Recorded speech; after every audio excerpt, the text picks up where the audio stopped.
Ladies and gentlemen, the international break is over. Thank the Lord. And we're here. We're back again. We're back again. And it's time to lose on Sky again.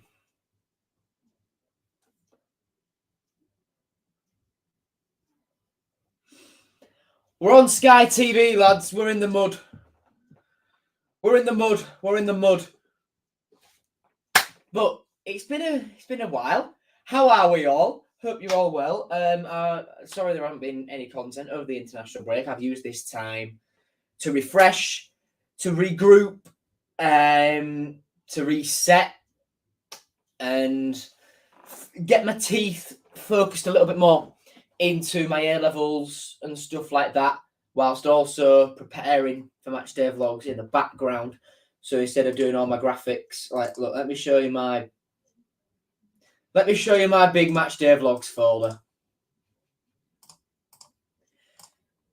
This, ladies and gentlemen, is my Matchday vlogs folder. It is just Photoshop document after Photoshop after Photoshop, Photoshop, Photoshop, Photoshop, Photoshop, Photoshop. Yeah, it is a lot. But this is a lot more fleshed out. And instead of doing everything the night before and on the night like I would have been, I prepped Luton all very recently. Well, at the start of the international break, I did the same with that as well. With all the goal stuff. Yes, I do have a goal prepared for every single player other than the goalie. I know it's going to happen eventually when a goalkeeper scores. So when it comes to that, I don't know what I'm going to do. But then I prepped for Huddersfield and for Birmingham goals. I've not done their circles yet, and for Wigan as well. But then I got to Birmingham. I'd done their goals.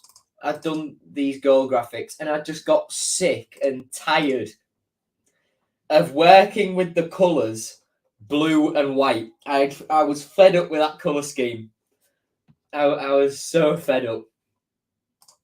I thought, I don't want to do this. I don't want to do this for much longer. But then City as well.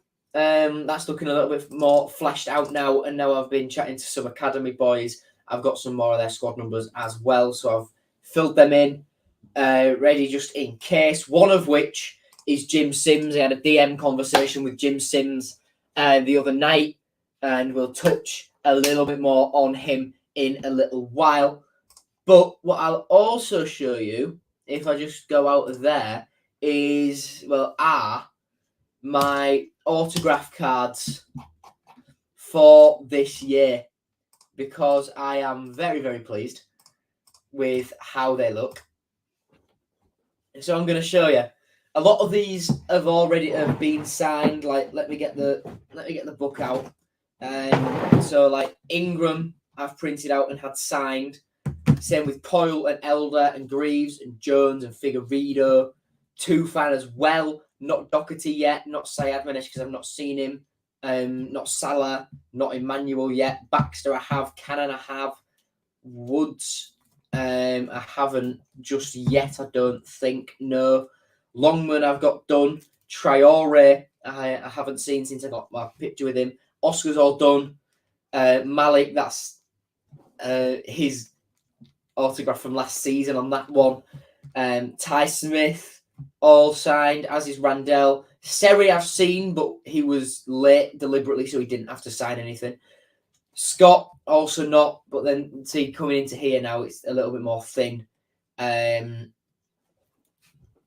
like all these academy guys I haven't had signed, but I have Tan, Shotter, Peter, Andy Dawson, and let me show you.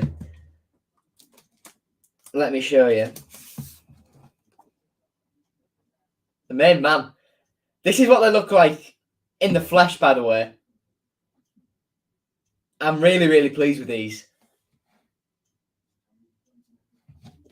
I'm really, really pleased. Really, really pleased. Let's go in chat, shall we? How laggy is my picture with all these files? Not very, because a lot of them I can just reuse.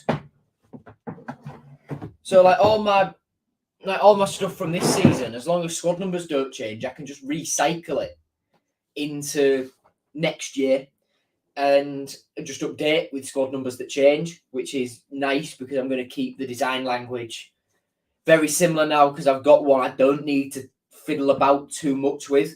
And it's my computer doesn't lag at all. It's a very, very good computer.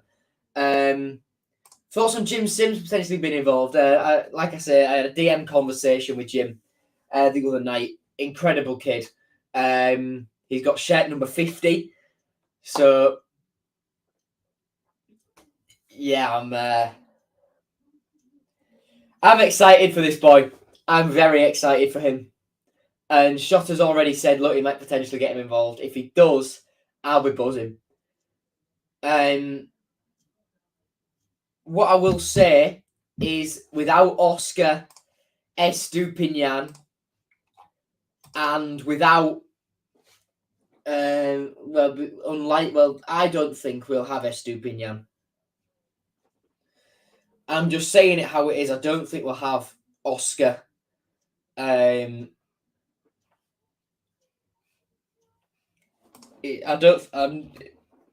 Excuse me. It's just the way it is. I just don't think it'll happen because of how late the game kicked off.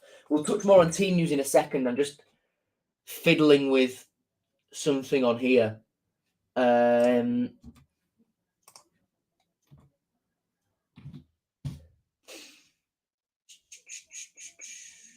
1, 2, 3, 4, 5. Right. Hold on a second.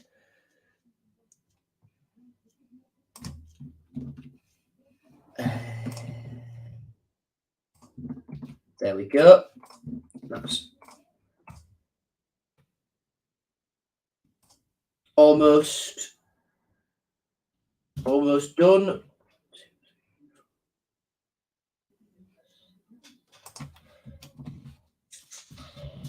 I'm almost there, guys. Don't worry. I won't be much.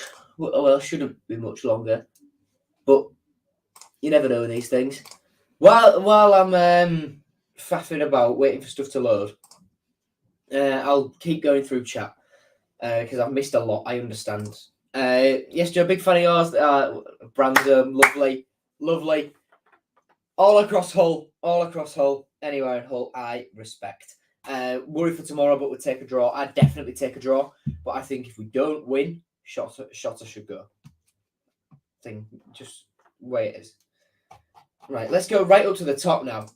Hello, Colin. We've interacted since you left that message. Josh, if we lose this match, Shotter out. I agree. Hello, Sam. Hello, Lucas Smallwood. Alayab will be back after the World Cup. Sack Shotter now. 8 p.m. tomorrow. Is it 8 p.m.?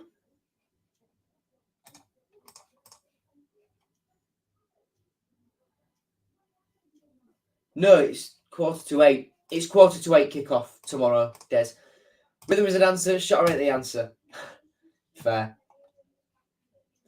Better off at Ferriby. 5 goals for a fiver last week. Nice.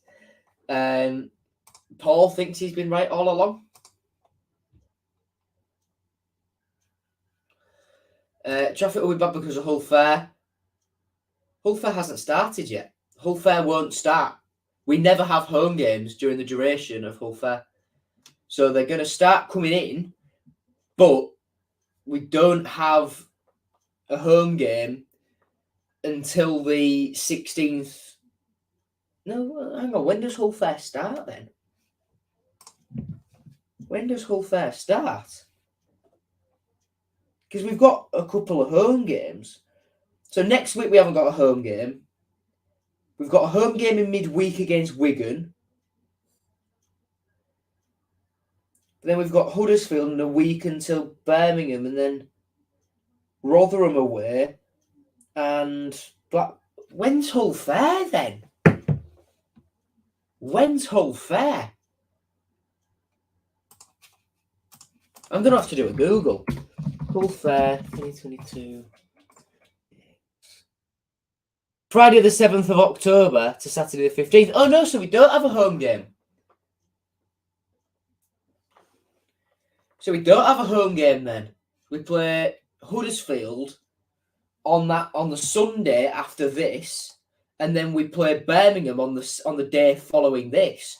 So they've moved our Birmingham home game to the Sunday because of Hull Fair. I didn't know that. I just thought Sky wanted to show it. Okay. Well.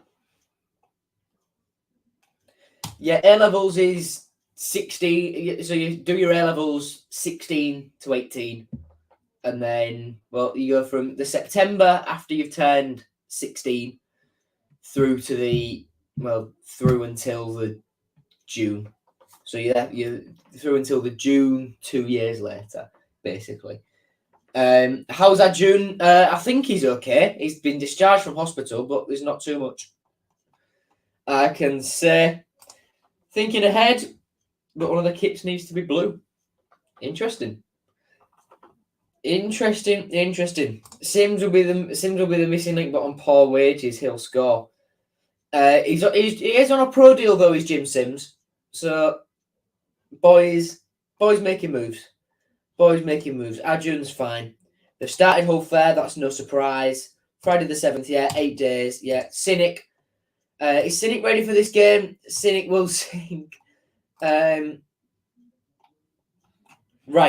Speaking of Cynic, let's get cracking on into team news, where Cynic is likely to be involved against Luton after returning from injury. Brandon Fleming could also make a return, but he's less likely to make a return, I think, than Dokan Cynic.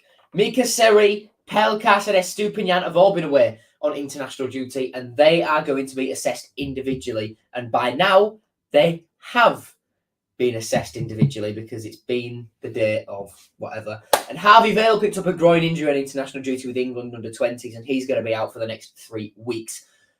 It doesn't get any easier, does it?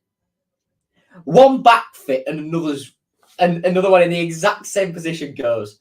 Anyway, Andy Cannon unregistered. Benjamin Tete hamstring unregistered. James Scott shin unregistered. Salah Adine Uladam hand groin. Alayaha Syed Manesh hamstring. Adama Traore hamstring / Achilles and unregistered. Vaughan Coville knee, and Josh Emmanuel illness / unregistered, all remain unavailable. So we're going to touch on Seri and Pelkas. Seri, Pelkas and Estupinian.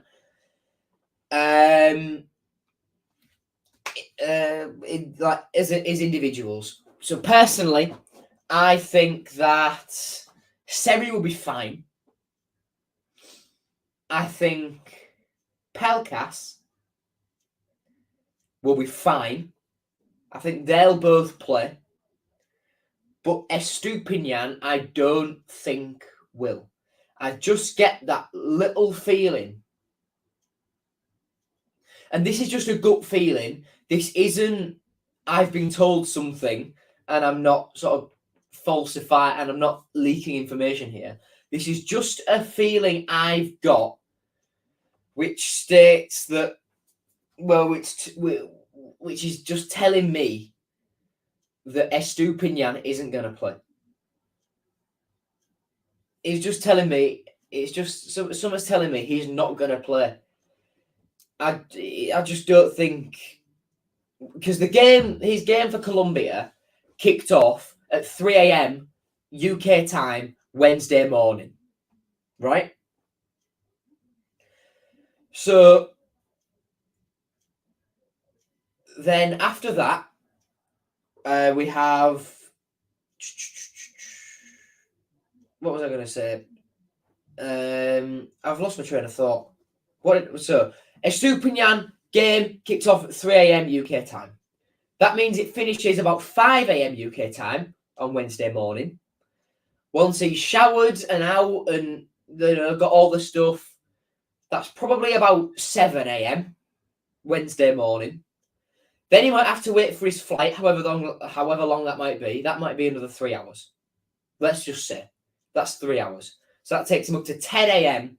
UK time Wednesday.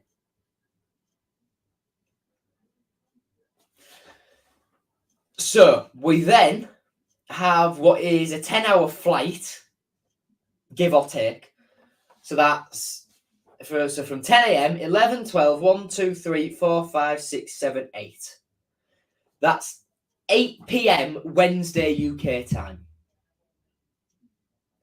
Then getting through what'll be either Humberside Airport or more likely Leeds, Bradford or Manchester. And getting out of there.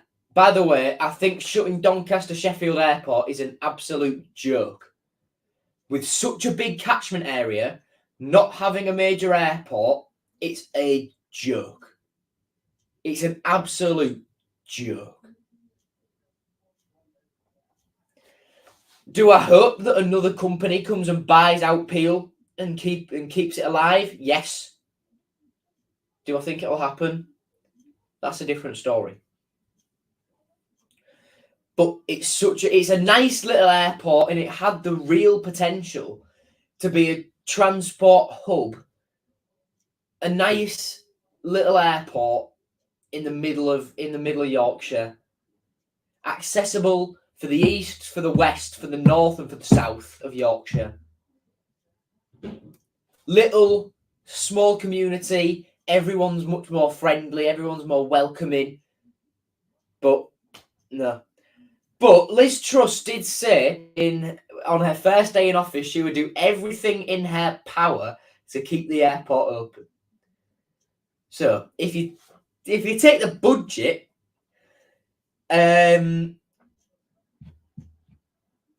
so the budget, her financial plans, what else has she done?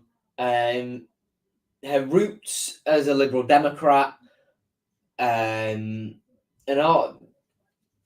just being the most incompetent person to ever step into number 10. A little part of me believes we're going to have another 17 Tory Prime Ministers by the time we get to Christmas. General election is needed now, please.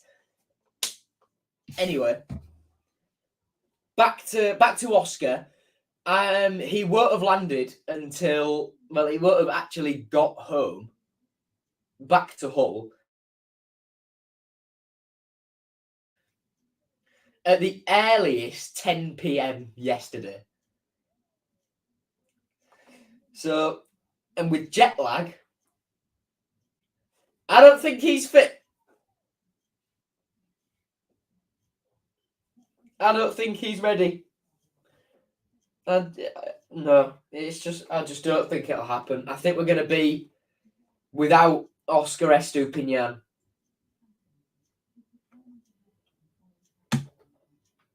For this game, I think he'll be back for Wigan. If we sack Shutter, who would I bring in? Now, talking point. I made a thumbnail for such an eventuality.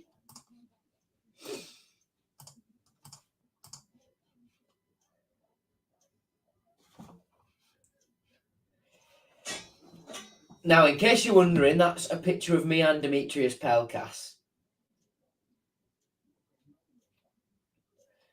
But who are the people who I have put in this thumbnail? Peter van der Veen. For me, the easy interim choice while we look for the right man. And Pete's, I get on well with Pete. He's a good guy. I'd really like him to have a chance. But I think if Shotter goes, I think he goes as well, which is a real shame because I love that bloke to bits. Then moving from right to left, we have Sean Dyche. Again, I'd love it, but I don't think it'll happen. Then we have Sergen Yalcin, the man linked by Turkish press, another one of Adjun's pals. Scotty Parker, again, don't really want him. He seems a bit like arrogant and cardigan wearing. I don't think that sort of behaviour fits in around Hull.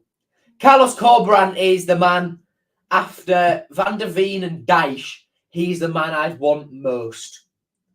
He's the man I'd want most. Because he knows the league. He did well with Huddersfield with a squad that definitely shouldn't have been in that position. Who knows what he could do with what is our strongest squad in years. Stevie Bruce is another one that fans were talking about. Again, for me, no. Because he's struggling with West Brom. We'll skip Ryan Mason for now and go to Chrissy Wilder. Again, another one I wouldn't want because he's struggling with Middlesbrough. Well, we want another. And yeah, he's going to go to Bournemouth and he'll probably do well. And it's probably just a blip at Borough. But do we want someone who's already failing in the league this season? Not at all. Then Marcelo Bielsa, fans mentioned. And if you want Bielsa, you're an absolute mug. You're a mug. Then HCFC News on Instagram, when I put this in our designers and City page group chat, said put Woodgate in there, but that's probably just me. So I've put Woodgate in there just to please Ashley. And then Ryan Mason is one that I thought about mainly.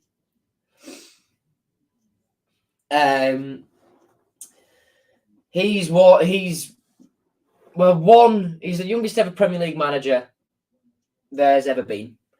And for me, he strikes me as someone who's got unfinished business here. He's got a brilliant job at Tottenham at the moment. He's one of Antonio Conte's right-hand men. But for Ryan Mason to come back here to make his name in coaching after having the accident with Gary Cahill and then not being able to come back and do and see out his contract here, I'd love to see him be a future Hull City manager. But out of those, who do I think it'll be to replace Shota? I think the odds-on one is Sergen Yalcin. That's just easy. Goldbridge in, exactly. Get Goldbridge in. Get Goldbridge in. Our fans love a bit of nostalgia. He's useless now with Steve Bruce. Exactly. Please not Steve Bruce. I'd love Bruce.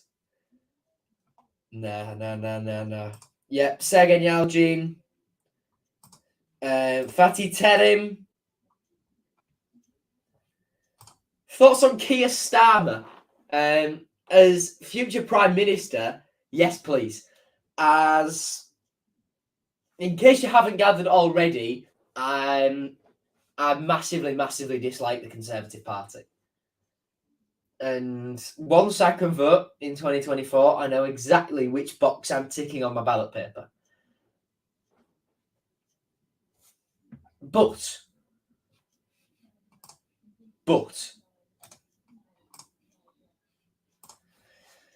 Keir Starmer. Anyway, back to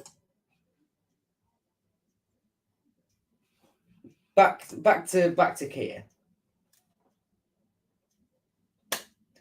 I think the Labour policies that they've announced at the party conference, they look incredible. Invest in the NHS and subsidising what that's going to cost by putting in the 45% tax bracket back. I think that's good. The Great British Energy, the green energy company, that sounds amazing, because he said in his speech, look, we've got the Chinese Communist Party there's stuff in our they've got shares in our nuclear industry. The biggest onshore wind farm in Swansea is owned by Sweden, and so that's funding schools in Stockholm. Someone has to lead the world on this stuff. Why can't it be us?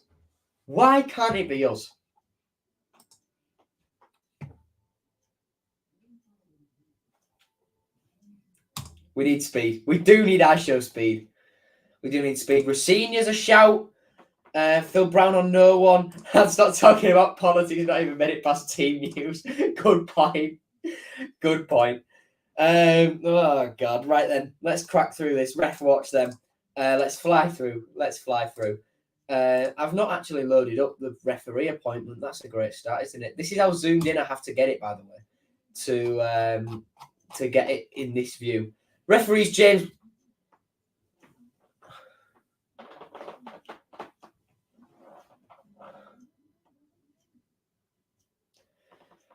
He is absolutely disgraceful.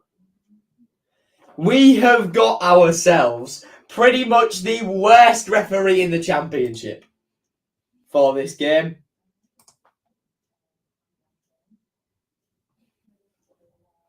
We have the worst championship referee.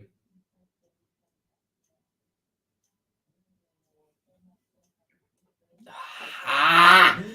Why? Why? Oh my God.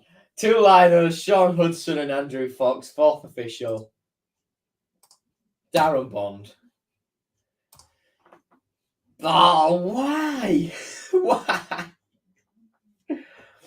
Oh my God. Great. Smashing. We have the worst referee in the league for a must-win game. Versus Swansea then. Possession. Crap. Passes. Oh, crossing accuracy. Oh, excuse me. But Swansea's was only 1% better. But passing accuracy in opponent's half. Oh my Lord. Shots. We did not have 6 shots. We absolutely did not have 6. Defending. We didn't make a successful tackle. How? Then fouls 7 sounds about right. Let's move on to Luton's team then. Ref sponsored by Specsavers. We've not had a good ref all season. 8 p.m. Right, I'm going to check this once and for all. Because the amount of people saying 8 p.m, I think I must have got this wrong. Yeah, it is 8 p.m. It's 8 p.m. kickoff. Okay. Right, cool. Watch it on YouTube with love, even though I don't speak much English. Hull City will be in the top 6 and promoted to the Premier League. Well, maybe not this season. Maybe not this season, though, Eunice. Genuinely the best video I've ever watched is either 8-0 or Will Any GoPro footage. Mate, that game was class. That game was class. Yeah, wow. The fact that was almost the winner on his GoPro. Oh my God. I consistently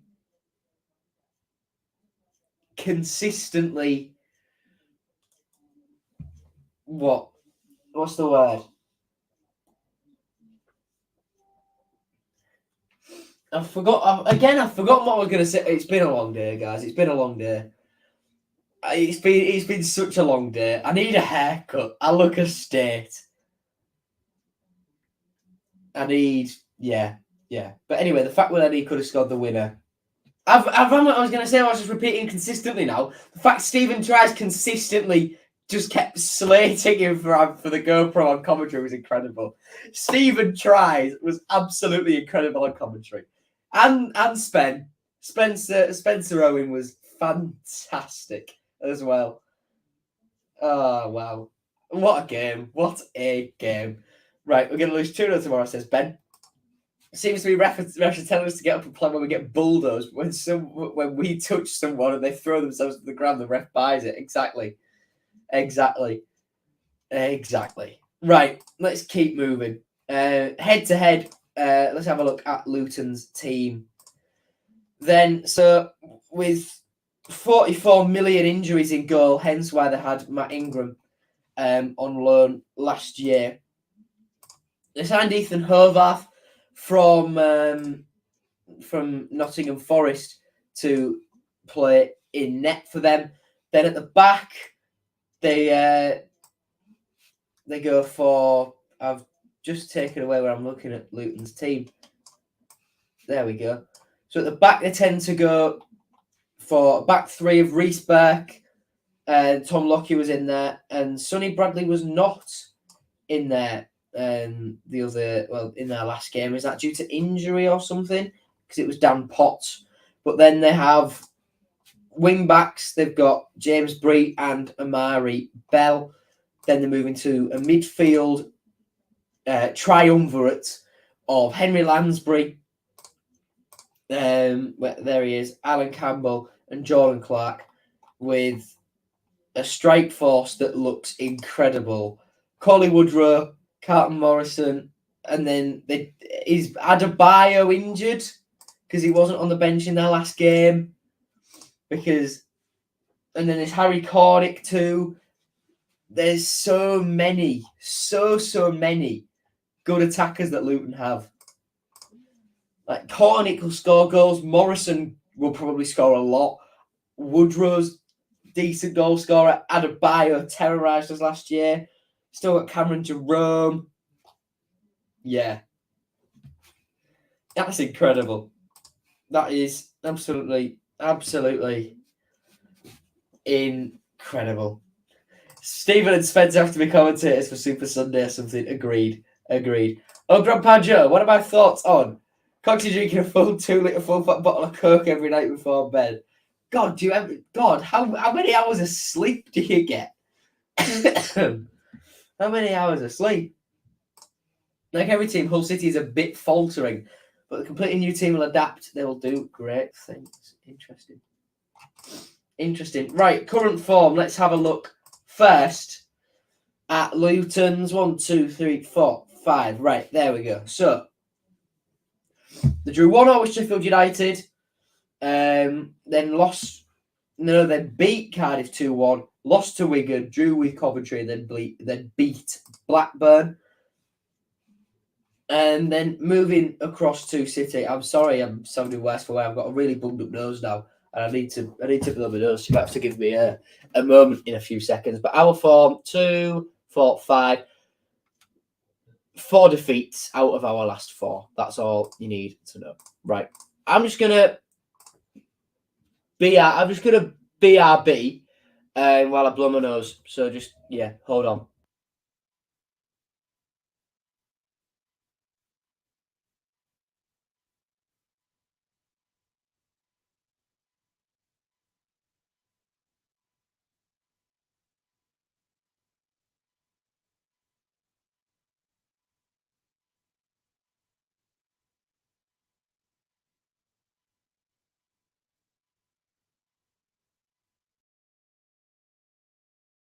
There we go. Unmuted, back, ready. Right.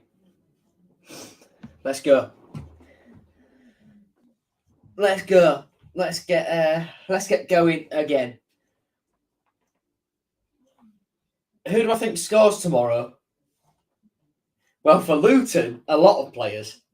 For us, nobody. For us, absolutely nobody. We never play well on Sky, Dan. You have to learn this. You have to learn this now. No City team in the history of the world has ever played well when our games have been shown live on Sky Television. It just does not happen. That's the league table. Coventry, 2 of 3 games behind everybody else, but only on 3 points.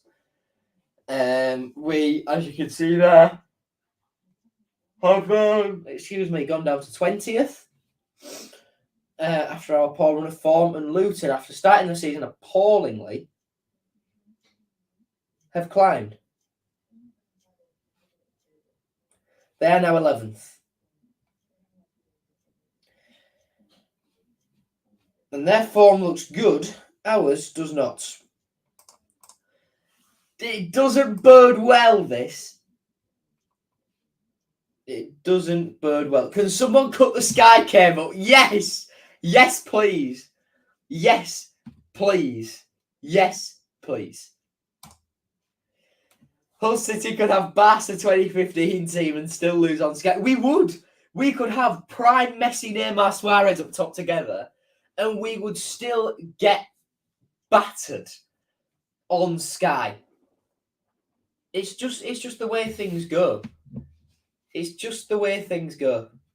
It's how the world has to work around here. One team has to be crap every time they're on television. It just happens to be us. Well, no, I scratched that because when we play on BBC, like when we play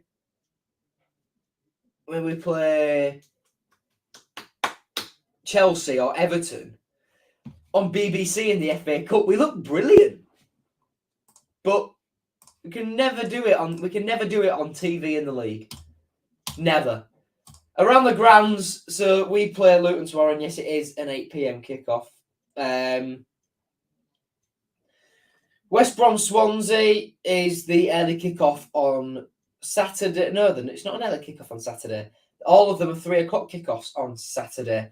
So it's West Brom Swansea, Sunderland versus Preston, Sheffield United versus Birmingham, Rotherham versus Wigan, Reading versus Huddersfield, Coventry versus Middlesbrough, Cardiff Burnley, Bristol City QPR, Blackpool versus Norwich, and Blackburn versus Millwall on Saturday. And then on Sunday, the 12 o'clock game, the only game on Sunday, is Stoke versus Watford. Right. Let's get shuffling through this a little bit more. The memorable match I've selected, I've remembered to speak, is this one. We went to Kenilworth Road in September 2019 and won 3-0. Kev Stewart scored twice and Campbell Grzycki scored once as we tasted victory at Kenilworth Road. So our team that day was George Long in goal. The back four was Eric Lehigh, the captain at right back, Jordi de Wijs and Rhys Burke, our 2 centre backs, Stephen Kingsley at left back. Midfield 3 for Grant McCann was Kevin Stewart, Jackson Irvine and Leo da Silva Lopez, with Bowen on the right, Grzycki on the left and Tom Eaves up front. The bench was Ingram the goalkeeper, Ryan Tafazoli, Dan Batty, George Honeyman, Josh Bowler, Matthew Pennington and Josh McGuinness. Let's shuffle over to last time out. We don't need to talk about this too much. Don't need to talk about this one too much. Yeah, 3-1, battered, disgrace. Tommy scored though. Marcus Force got an assist. The only thing he did in the Hull City shirt.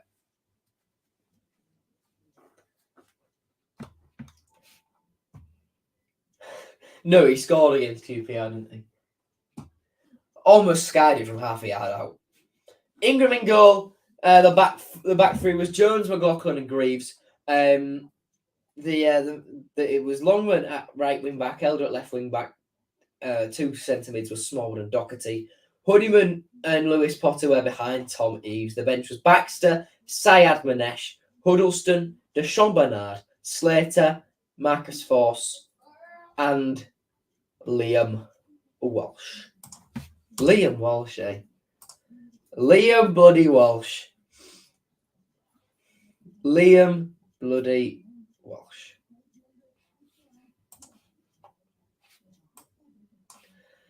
That was a weird signing, wasn't it? That was a weird signing. Anyway. Record against Luton. We've lost our last 3 games again. Our last 3 games against these lot.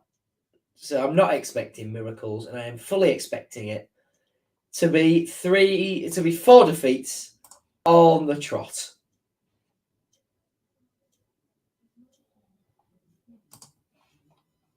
Yeah. In case you haven't gathered yet, I'm not very optimistic. Shared shirts. I need to change this from present, from Hull City 2021 to present, because that's not the case anymore. But it's George Monca on shared shirts today. He joined Luton in 2019. Was with them until he left at the end of his contract in summer 2021. 59 appearances, 11 goals. He joined us in the summer 2021. Left the summer just gone to go and play for Leyton Orient. 16 appearances, no goals, and is now spending his free time doing Bible study on Zoom. Spreading the word of God. Good on yourself, George. Big up yourself, boy. Yeah, big up yourself. Right.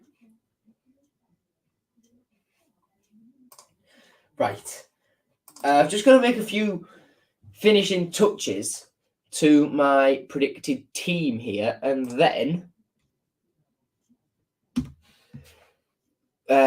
we shall be golden.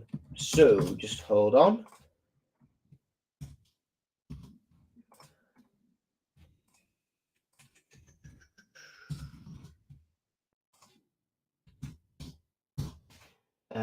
Give me 1 second and I will be back better than ever with a predicted team that is going to blow absolutely all of you out the water by how accurate it is. In fact, right. Basically, I've forgotten to take Figueiredo out, and that's what I think the logical thing for Shotta to do would be to do that. But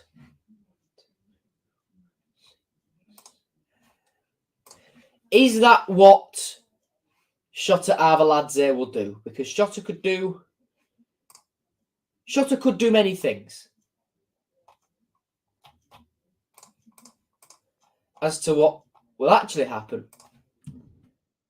nobody is really really aware of that until Shotta gets his act together. I'm just making a final addition now to what is my wanted team. And there we go. Right. So, yeah, wanted 11 is in. Wanted 11 is in. So, let's do predicted first, because that is a logical way to go about things. I'm just going to quickly whip through everything to check that everything works. Which it should be.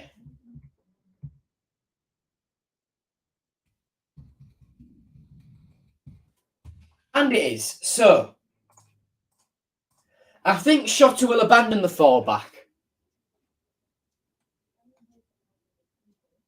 Yeah. In goal, I think he'll put Matt Ingram back in.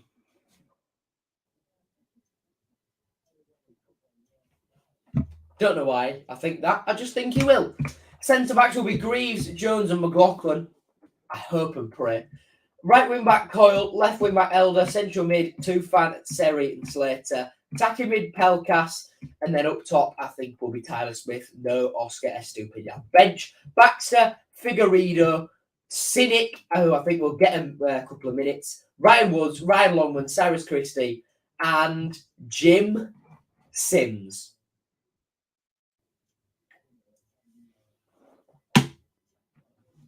What a guy.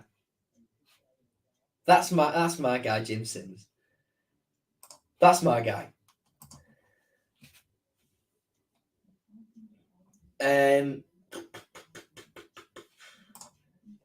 Joe, random question. What would you do if a fan of yours ran to you and said hi on a match day like tomorrow? Say hello and have a chat. That's what I do. Anyone comes up to me, I say, oh, how are you doing? Yeah. I'm happy talking to people. Right. It's clear Ben and Owen haven't been in the stream from early. Basically, I did a whole bit about how I don't think Estupiñán will play because of jet lag. The simple fact is his last game for Colombia kicked off at 3 a.m. yesterday at UK time. 3 a.m. Wednesday morning. Finished at 5, let's face it, probably out by 7. Then he might be waiting 2 or 3 hours to his flight, 9 or 10. 10-hour flight, which takes you up to about 7 o'clock, 8 o'clock in the evening, UK time. Then getting his stuff, going through customs, airport, passport control, all that sort of stuff. All the stuff you have to do when you land back in a country, or when you land in a country, and then getting back home through the airport and driving and all this sort of stuff. And then with jet lag, I basically don't think Estupiñán will be in a fit state to play. Pelkas was playing in Greece, so he'll be fine. You don't get jet lag going to Greece. It's only 2 hours. And then 2 days, though, I ran 5K after my flight in the summer holidays. You see, the thing is, though, he might not have even been in the country until this morning. That's the thing. That's the ticket. Had the game still been on the Saturday, like it was originally scheduled, I think it would have been fine. But with the game being moved forward, I just get the feeling that Estupiñán will be too jet lagged to play, and if he does play, I think he'll be anonymous because he'll be so knackered. So I think I'd rather have him saved and rested for Wigan than floundering in a game where let's face it, we're going to lose anyway. But that's why I don't think there'll be an Oscar Estupiñán. Anyway, wanted 11 now. This is where sanity prevails, ladies and gentlemen. This is where sanity prevails. I'm just going to check that all of this stuff works again as it should.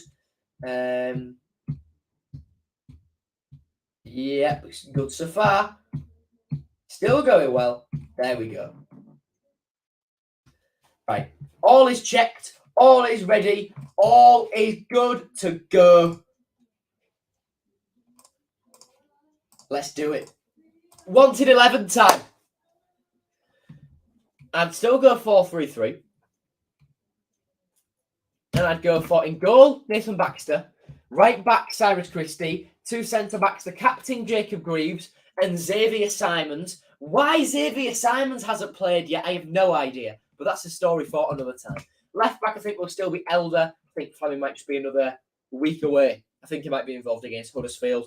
Holding midfield, Seri. And then 2 centre mids, Tufan and Slater. It gives me right wing Longman. Why I think Longman? From my predicted and my wanted. I just think it's a risk putting Cynic straight in because he had no pre-season and he's only had 5 full training sessions. I think the same. I think bench him, keep him benched against Wigan, but bring him on in the 65th minute of both games, get some minutes into him, and then he might be ready by that point to play Huddersfield and start against Huddersfield. But this isn't FIFA career mode where you can bring players in like 3 weeks after you've got, a week after you've got the email saying they're back in training after an ACL. This isn't FIFA. But I think it will be Longman and on the left wing Pelkas, and then through the middle, I'd go for Will Jarvis.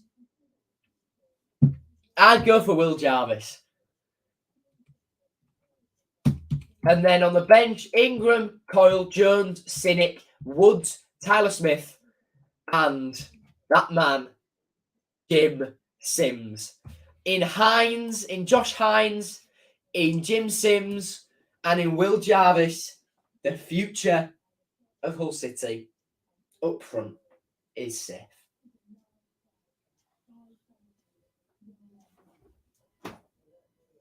We'll be fine. Ollie Green's been injured as well, but if Ollie Green was fit, I'd definitely start thinking about playing him.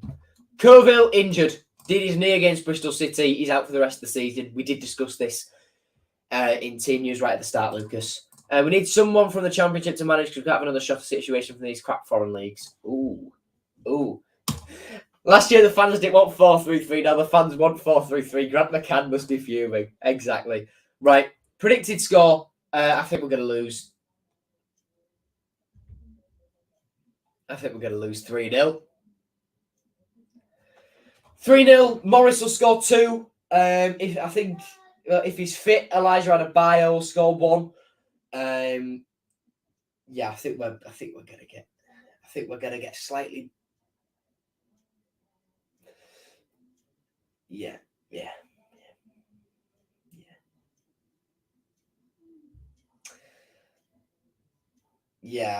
I'm not confident at all. Usually, I'm the optimist. But there's just nothing to be excited about. I hope the international break has allowed players, allowed Shotta to clear heads, to get away, to have fun, and to come back re-energized, refreshed, and ready. But Shotta looked a beaten man after Swansea, and I think this game is the one to see him off. I think this game, if we lose it, will be Shotta Avaladze's last as Hull City manager. Thank you very much for watching the preview, everyone. I hope you enjoyed. I'll see you tomorrow evening, late tomorrow evening, for the Matchday vlog. Meanwhile, take care, everyone. See you later. Up the Tigers, and goodbye.